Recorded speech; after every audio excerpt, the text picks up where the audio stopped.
Bom dia, vamos começar hoje o nosso devocional com Deus, continuando aqui em Lucas capítulo 4, versículo 14, continuação, que diz assim: Jesus volta pleno do Espírito Santo. Então Jesus retomou para Galiléia no poder do Espírito, e toda aquela região se espalhou a sua fama. Ensinava nas sinagogas e de todos recebia manifestação da grande apreciação. Jesus é rejeitado pelos seus. Jesus enviou para Nazaré, onde havia sido criado, e conforme o seu costume, no dia de sábado entrou na sinagoga e posicionou-se em pé para fazer a leitura.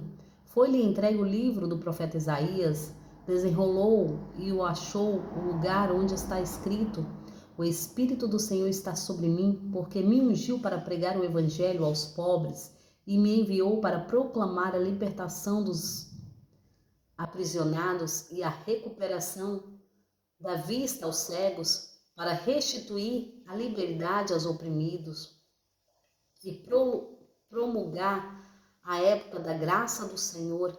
Em seguida, enrolou novamente o livro, devolveu ao assistente e assentou-se na sinagoga.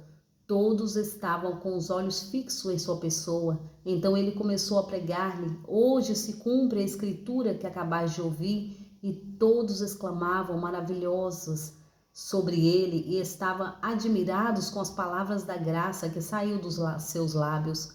Mas questionaram entre si: Não é este o filho de José? No entanto, Jesus lhe replicou: Com toda certeza citareis a mim um conhecido provérbios: Médico, cura-te a ti mesmo, faz aqui a tua terra, e o que soubemos fizeste a Cafarnaum. E continuou a fazer Jesus: Realmente vos afirmo, nenhum profeta é bem recebido em sua própria terra. No tempo de Elias, posso lhe afirmar com certeza que havia muitas viúvas em Israel, quando o céu foi fechado por 3 anos e meio, e grande fome ocorreu em toda a terra. Contudo, Elias não foi mandado a nenhuma delas, senão somente a uma viúva de Serepta, na região de Sidom. Assim também no templo do profeta Elias havia muitos leprosos em Israel, mas nenhum deles foi purificado, a não ser Naamã, o sírio.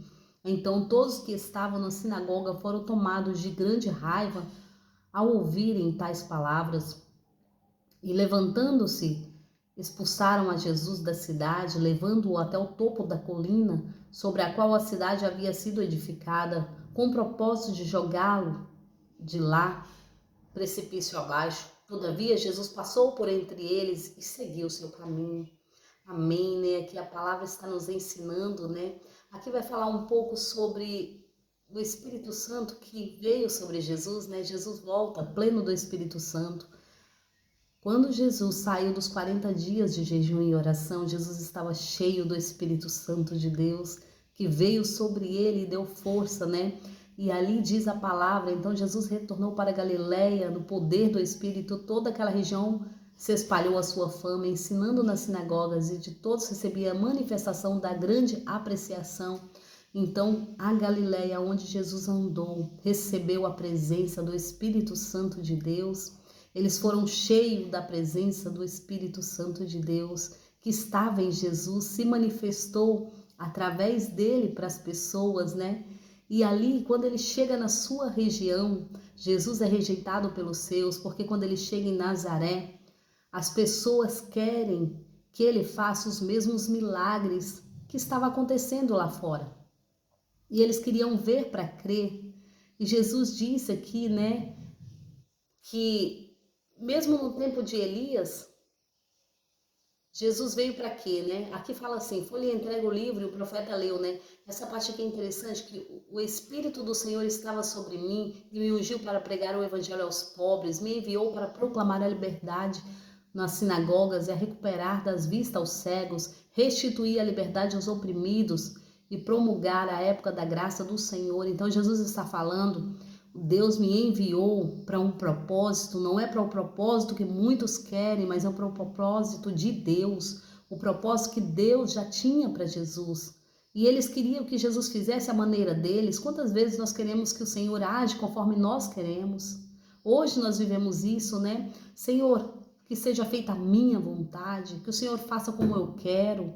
As nossas orações é só para pedir para nós mesmos, e o Senhor está nos ensinando aqui que em Nazaré o Senhor não fez milagres. Por quê? Porque eles duvidaram.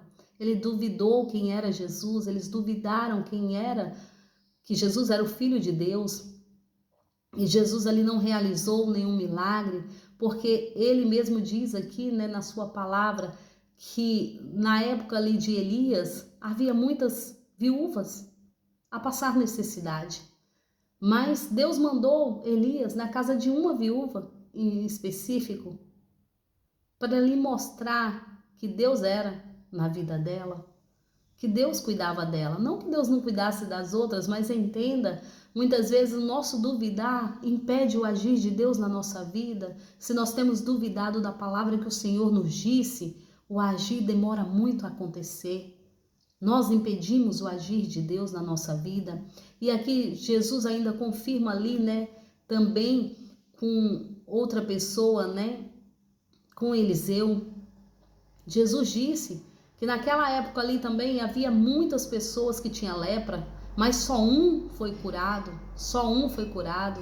Por quê? Porque ele obedeceu, porque ele creu. Mesmo sem entender, ele decidiu fazer, não conforme a sua vontade, mas conforme o que o profeta tinha falado, porque no momento que ele queria ir embora, ele decidiu ficar. No momento em que ele queria dar um passo e voltar atrás, porque ele se achava grande, o Senhor falou com ele ali, né? E ele, o rapaz que estava com ele falou, não custa nada obedecer. E ele voltou atrás na sua palavra e falou, realmente, não custa nada. E ele foi lá e mergulhou 7 vezes. Na 7ª vez ele foi curado, conforme o profeta tinha falado. Porque Deus faz como ele quer, não é como nós queremos. Quantas vezes nós queremos que Jesus age conforme o nosso querer, a nossa vontade, que Deus faça conforme o nosso querer, e não é assim que Deus trabalha.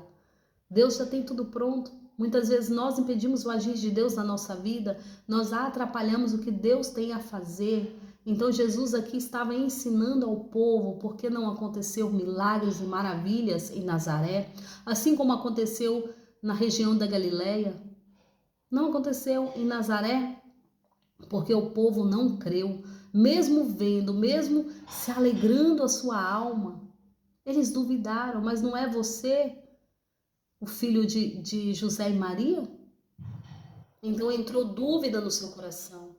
Não deixe que a dúvida entre.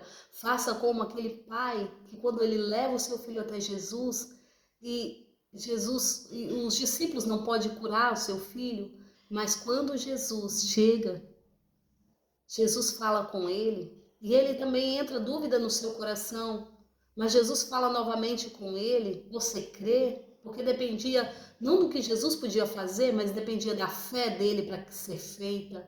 E assim ele disse, Senhor, me ajuda com a minha incredulidade. No momento em que ele diz, me ajuda com a minha incredulidade, o milagre acontece, o seu filho é curado, o seu filho é limpo dos demônios que estava sobre ele, e ali ele foi curado. E o Senhor ainda repreendeu os discípulos, ô geração incrédula. Então, entenda por quê? Porque há demônios que só saem com jejum e oração. Há processos nas nossas vidas que só saem com propósitos. Só é requerido, só é mudado através do propósito. Qual propósito nós temos levantado diante da presença do Senhor? Nós temos sido firmes naquilo que colocamos diante de Deus? Ou estamos impedindo o agir de Deus na nossa vida? Vamos ficar atento a isso, né? Porque Jesus nos ensina todos os dias. Basta nós buscarmos conhecimento na palavra. A palavra é como uma fonte de água. Quanto mais nos alimentamos, mais desejamos nos alimentar dela. E é sobre isso, né? Sobre o que Jesus queria nos expressar. Era sobre o que Deus nos ensinou desde o princípio. E o que Jesus nos ensina e nos passa, né? É sobre fazer a vontade de Deus. Amém? E todas as coisas nos será acrescentada. Todas as demais coisas, né? Como diz a palavra. Eu agradeço a todos que têm me ouvido até aqui. Tenham um ótimo dia, abençoado por Deus, em nome de Jesus.